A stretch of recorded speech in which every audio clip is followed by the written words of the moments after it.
بسم اللہ الرحمن الرحیم۔ السلام علیکم۔ غالباً 1986 کی بات ہے۔ میں ان دنوں سعودیہ اور ریاض میں تھا۔ وہاں پر میرے ایک پیر بھائی صوفی محمد اسلم صاحب بھی رہتے تھے، جو کہ آج کل لاہور ہی میں ٹاؤن شپ میں رہتے ہیں۔ ایک دن میں ان کے گھر گیا تو ان کی اہلیہ نے مجھ سے کہا، ہمارے یہاں ایک ملنے والی فیملی ہے اور وہ گجرانوالہ کے رہنے والے ہیں۔ ان کے ہاں اولاد نرینہ نہیں ہے، صرف 3 بچیاں ہی ہیں اور وہ بیٹے کے خواہش مند ہیں۔ اس سلسلے میں وہ ڈاکٹری اور روحانی علاج کافی جگہ سے کروا چکے ہیں، مگر اولاد نرینہ سے محروم ہی رہے ہیں۔ آپ اس سلسلے میں کوئی روحانی علاج کر سکتے ہیں؟ میں نے کہا کسی وقت ملاقات کروا دینا، پھر دیکھیں گے۔ کئی روز کے بعد میں ایک دن محمد اسلم صاحب کے گھر گیا تو ان کی اہلیہ نے مجھ سے کہا کہ اولاد نرینہ کے سلسلے میں جس فیملی کی میں نے بات کی تھی وہ آئی ہوئی ہے، یعنی عورت بما بچوں کے ملنے کے لیے آئی ہوئی ہے۔ اگر آپ پسند کریں تو میں بات کروا دوں۔ میں نے کہا ٹھیک ہے، آپ بات کروا دیں۔ تھوڑی دیر کے بعد وہ عورت کو کمرے میں لے آئیں۔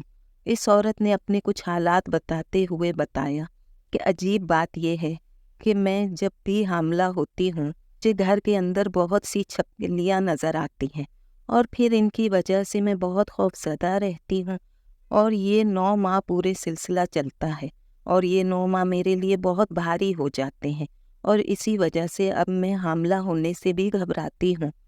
عورت کی اس بات پر مجھے شک گزرا کہ اس کو اثرات نہ ہوں، تو میں نے ایک نقش تشخیص کا لکھ کر اس عورت کے ہاتھ میں دے دیا، تو اس عورت کا ہاتھ اور جسم بھاری اور وزنی ہو گیا اور گھبراہٹ اور بے چینی شروع ہو گئی۔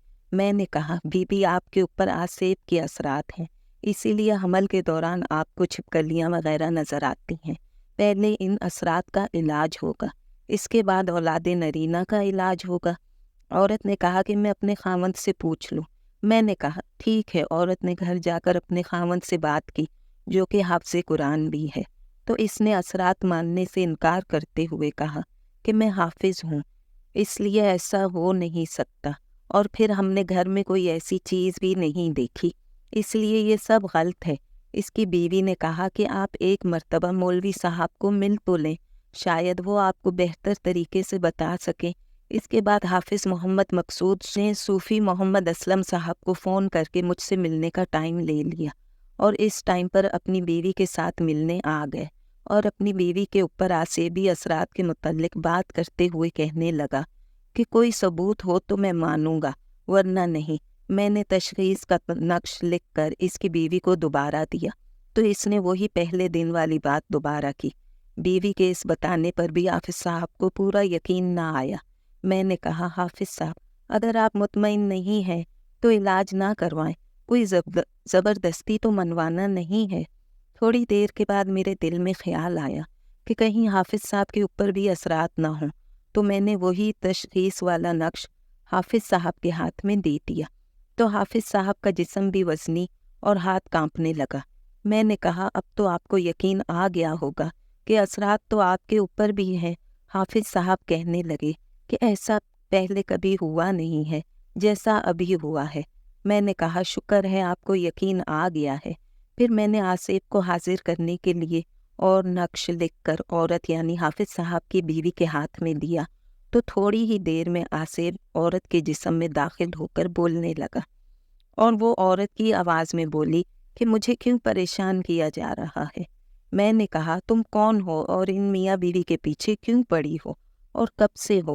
تو اس جننی عورت نے جواب دیا کہ میں تو حافظ مقصود کی بچپن کی ساتھی ہوں اور اس سے محبت کرتی ہوں۔ میں نے حافظ صاحب سے کہا آپ خود اس سے بات کریں۔ حافظ صاحب نے کہا میں تو آپ کو نہیں جانتا اور نہ ہی کبھی دیکھا ہے۔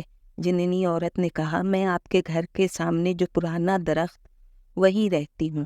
جب تم پیدا ہوئے تھے میں بھی انہی دنوں پیدا ہوئی تھی اور تمہارے ساتھ ہی جوان ہوئی ہوں۔ میں ہر وقت تمہارے ساتھ ہی رہتی تھی اور میں نے ارادہ کر لیا ہوا تھا کہ میں تمہارے ساتھ ہی شادی کروں گی، مگر تم نے اپنی عورت کے ساتھ شادی کر لی، جس پر مجھے بہت رنج اور غصہ ہے۔ تو میں نے تم دونوں میاں بیوی کے ذاتی معاملات میں دخل دینا شروع کر دیا۔ میں نے پوچھا کون سے معاملات میں دخل دیتی ہو؟ تو جننی عورت نے کہا جب یہ میاں بیوی انٹرکورس حق کی زوجیت کے لیے اکٹھے ہوتے ہیں تو ان دونوں کے درمیان میں آ جاتی ہوں اور ان کے بجائے میں لطف اندوز ہوتی ہوں، اور یہ سلسلہ شادی والے دن سے جاری ہے، اور جب ان کی بیوی حاملہ ہوتی ہے تو میں یہ خوف زدہ کرتی ہوں۔ اس کے علاوہ اس جننی عورت نے اور بھی بہت سی باتیں بتائیں۔ پھر میں نے پوچھا کہ ان میاں بیوی کے درمیان میں آنے والی بات کی صداقت کیا ہے؟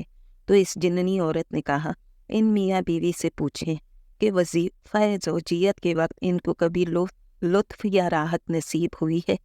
جسے اس کے متعلق پوچھا تو حافظ صاحب نے کہا ہاں یہ بات سچ ہے، ہمیں وظیفہ زوجیت کے وقت راحت کی بجائے بے چینی گھبراہٹ شروع ہو جاتی ہے، بلکہ بعد میں پشیمانی ہوتی ہے کہ ہم میاں بیوی نے کیوں کیا وغیرہ وغیرہ۔ یہ چند باتیں پوچھنے کے بعد میں نے ان کو جانے کے لیے کہہ دیا اور وہ چلی گئی۔ حافظ صاحب کہنے لگے اس سے پہلے ہم پر کبھی کوئی چیز ظاہر نہیں ہوئی جو ہمارا خیال اس طرف جاتا۔ میں نے کہا سایہ دو طرح کا ہوتا ہے، ایک گم سایہ اور دوسرا ظاہر سایہ ہوتا ہے۔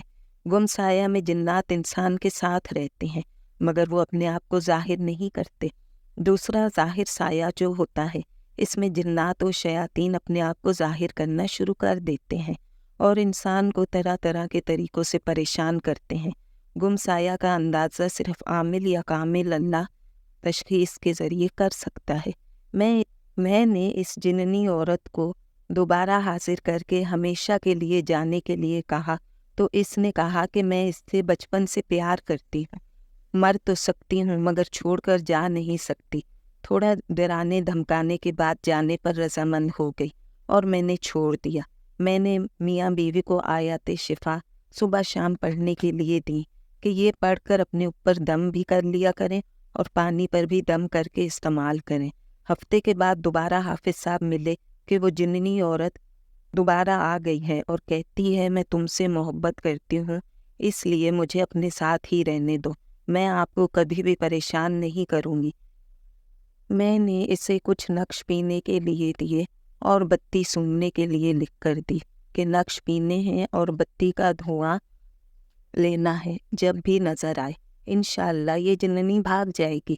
پھر کچھ دن نقش اور بتی استعمال کرنے سے سکون و آرام، مگر پھر دوبارہ وہی سلسلہ شروع ہو گیا، بلکہ اب کی بار اس جننی عورت کے ساتھ اور بھی جنات نظر آنا شروع ہو گئے۔ اس جننی عورت نے کہا کہ یہ میرے خاندان کے لوگ ہیں، اگر مجھے بھگانے کی کوشش کریں گے تو یہ میرے خاندان والے تم میاں بیوی اور بچوں کو ختم کر دیں گے۔ حافظ مقصود صاحب پریشان میرے پاس آئے اور بچوں سمیت مار دینے کی بات بتائی۔ میں نے انہیں تسلی دیتے ہوئے کہا کہ آپ گھبرائیں نہیں، انشاءاللہ یہ آپ کو نقصان نہیں پہنچا سکتے، صرف ڈراتے ہیں، اور منزل کی پڑھائی اور نقش کا استعمال جاری رکھیں۔ اور ان کے ساتھ ایک بتی رات کو دیے میں جلانے کے لیے دی جو کہ حضرت شاہ ولی اللہ رحمۃ اللہ علیہ کی لکھی ہوئی اچھڑ بتی کے نام سے مشہور ہے۔ وہ مسلسل رات کو جلانے کے لیے تھی۔ میاں بیوی نے یہ بتی مسلسل 21 دن تک جلائی اور بتی میں یہ تمام جنات جلتے ہوئے ان کو نظر آتے رہے، اور پھر 21 دن کے بعد ہمیشہ کے لیے ان کو سکون ہو گیا۔ حافظ صاحب نے بتایا کہ بتیاں جلانے کے بعد ہم میاں بیوی ملے تو وظیفہ زوجیت کے دوران پہلے کی طرح نہ بے چینی ہوئی، نہ ہی گھبراہٹ ہوئی، اور نہ ہی بعد میں پشیمانی ہوئی، بلکہ ایسے تھا جیسے آج ہی شادی ہوئی ہے۔ اس سے معلوم ہوا کہ اس جننی عورت کی بات صحیح تھی کہ میں تم دونوں میاں بیوی کے درمیان حائل ہو جاتی تھی۔ اس کے بعد حافظ صاحب کی بیوی حاملہ ہوئی اور اللہ نے ان کو خوبصورت بیٹا عطا کیا، اور دوران حمل ان کو کوئی چھپکلی نظر نہیں آئی اور نہ ہی کوئی خوف اور ڈر آیا، جس پر میاں بیوی کی خوشی کی انتہا نہ رہی۔ اللہ پاک سب کو اپنے حفظ و امان میں رکھے، آمین ثم آمین۔ اللہ حافظ۔ اگر آپ کو ہماری یہ ویڈیو پسند آئی ہو، اگر آپ کو ہماری یہ کوشش پسند آئی ہو تو پلیز لائک کریں، سبسکرائب کریں، اور اپنے پیاروں سے اور اپنے ملنے جلنے والوں سے شیئر کریں، اور بیل آئیکن کے بٹن کو پریس کرنا ہرگز مت بھولیے گا تاکہ ہماری آنے والی ویڈیو کی نوٹیفیکیشن آپ کو مل سکے۔ اور پلیز کمنٹ سیکشن میں اپنی رائے کا اظہار ضرور کیا کریں۔ شکریہ۔ اللہ حافظ۔